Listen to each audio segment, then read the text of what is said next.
მოგესალმებით, თქვენ უყურებთ რეგიონის დღის მთავარ ამბებს.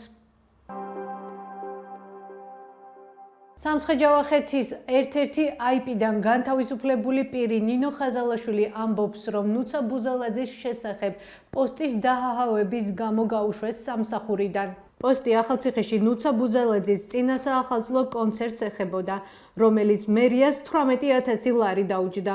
ამის შესახებ დღეს სასამართლოს ხდომაზე გახდა ცნობილი. ნინო მიუთითებს, რომ ხელმძღვანელებისგან გაფრთხილება მიიღო პოსტებზე რეაქციების გამოხატვის გამო. დასტურად კი საქმეში დასთან მიმოწერა ინახება. IP-ის სამცხე-ჯავახეთის დანიშნულების ადგილის მართვის ორგანიზაციის დირექტორი დავით მუმლაძე უარყოფს და ამბობს, რომ აბსურდია. რა მოხდეს ხდომაზე? მასალის ნახვა შეგიძლიათ ჩვენს ვებ და Facebook გვერდზე.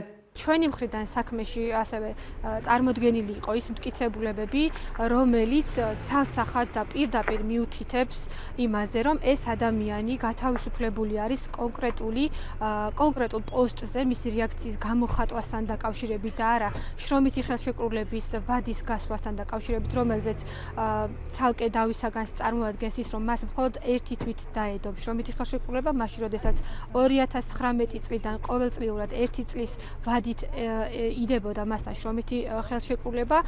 ამასთან ერთად ჩვენ უშუალოდ წარმოვადგინეთ ის სკრინი, რომელზეც მან გამოხატა საკუთარი პოზიცია, ასევე ის მიმოწერა, რომელიც მას თავის დასთან გააჩნია, სადაც თავის დასს წერს მოსარჩელე, რომ მან მიიღო გარკვეული სახის შენიშვნა და თავის დაეკითხება, თუ ვისგან მიიღო ეს შენიშვნა და აკონკრეტებს პასუხს, თუ ვისგანაც მიიღო შენიშვნა, რაც არის საკმაოდ ახმადი, რეალური და დადგენადი მარტივად და რეალურად ეს გახდა იმის საბაბი, რომ ეს ადამიანი გაეთავისუფლებინათ დაკავებული პოზიციიდან.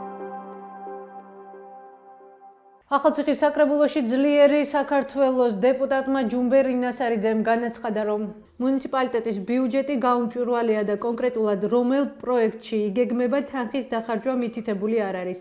ამის შესახებ ინასარიძემ ბიუჯეტის საჯარო განხილვის დროს ისაუბრა. ახალციხის მერის ვარლამ წიგლაურის თქმით, იმ შემთხვევაში თუ პირი ბიუჯეტის პროექტით დაინტერესდება, მერიას უნდა მიმართოს წერილობით და გასცემენ პასუხს. ბიუჯეტის პროექტის განხილვის შესახებ მასალებს ეტაპობრივად შემოგთავაზებთ. მართლობის ხარჯები როგორ 8,795,000 მართლობის ხარჯები მერია პლუს საკრებულო, ხო? რატო არ ვიშიფროთ ამას? სატრანსპორტო ხარჯი რამდენია? სახელმწიფო ხარჯი რამდენია? ის რამდენი ტრანსპორტი ყავს? მე მაგალითად საკრებულოს წევრი ვარ და არ ვიცი ახლა მერიას და საკრებულოს 30 სატრანსპორტო საშუალება ყავს, 50 ყავს. მე ერთი რამე ზუსტად ვიცი, რომ ლონდონის მერიას არც ერთი მანქანა არ ემსახურება. ეგ ვიცი, მაგრამ ჩემ რაიონში რამდენი მანქანა ემსახურება, მე არ ვიცი. რატო არ ვიშიფროთ? რატო არ გვიფიქრეთ, ვიშიფროთ? რო წერთ, რომ ხარჯები ამდენი და всё, დამთავრდა. არავინ არაფერი არ უნდა იკითხოს, ხო?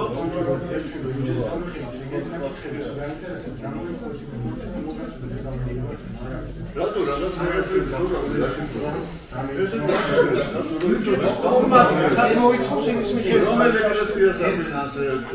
რამდენია ეს ხარჯები? ჩვენ რამდენს ვინდა ხდება სხვა რამდენი სატრანსპორტო რამდენია?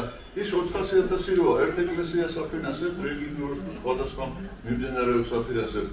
რატო აფინანსებს საერთოდ თუ ცენტრალური ბიუჯეტი მაგათ არ ყოფნის ფულს? სტრუქტურული მემკვიდრეობის ძეგლების აღდგენისთვისაც. საჭიროებიდან გამომდინარე, რომელსაც საჭიროება ის საფინანსება. ამიტომ გეუბნებით, კულტურული მემკვიდრეობის ძეგლების აღდგენა დაუშვათ 350,000 და ეს 50,000 რაღაც ეგ რო იწევს მე კითხვას აღარ დავსვავდი. აღარ დავსვავდი. წინასწარ გაინტერესებ ყველაში და წინასწარ ნუ ეკლესია უნდა დააფინანსოს. ის ვიტყოდი რომელი ეკლესიას აფინანსებს?აზრს გავხსნით ბიუჯეტი ვის საშუალებასაც მოიცავს 26 წელს აღნიშნული შესრულებას მოუწევს. მოგაწოდებათ ინფორმაცია ხალხად სად მიემართება ეს თანხი. თანხების ნაწილი არ იქნება დამალული და გაურკვეველი თქვენთვის. დეტალურად მოგაწოდეთ შემდგომი ინფორმაციას. ჩვენ გქონდა 2026 წლის ბიუჯეტის საჯარო განხილვა. გამჭვირვალე რომ არ ყოფილიყო საჯარო განხილვას ბუნებრივია ვერ მოეწყობოდა. ძალიან ბევრი ადამიანი იყო აქ შეკრებილი სხვადასხვა სფეროდან და მათ მოისმინეს პრიორიტეტები, დაგეგმილი ცვლილებები და რა მიმართულებით დაიხარჯება 2026 წელს თანხები. შესაბამისად, ბუნებრივია გამჭვირვალე არის ყველაფერი, ნებისმიერ ადამიანს და ვისაც შესაძლებლობა აქვს, მათ შორის თქვენც მედიის წარმომადგენლებს, შეგიძლიათ რომ მოგმართოთ წერილობით და უფრო კონკრეტულად თუ რამე გაინტერესებთ, გაგცემთ პასუხს. ეს იყო ჩვენს ხელთარცებული დღევანდელი ბოლო ინფორმაცია. მეტი და დეტალური ინფორმაციისთვის ეწვიეთ ჩვენ ვებ და Facebook გვერდს. გმადლობთ რომ გვიყურებთ. ხვალამდე.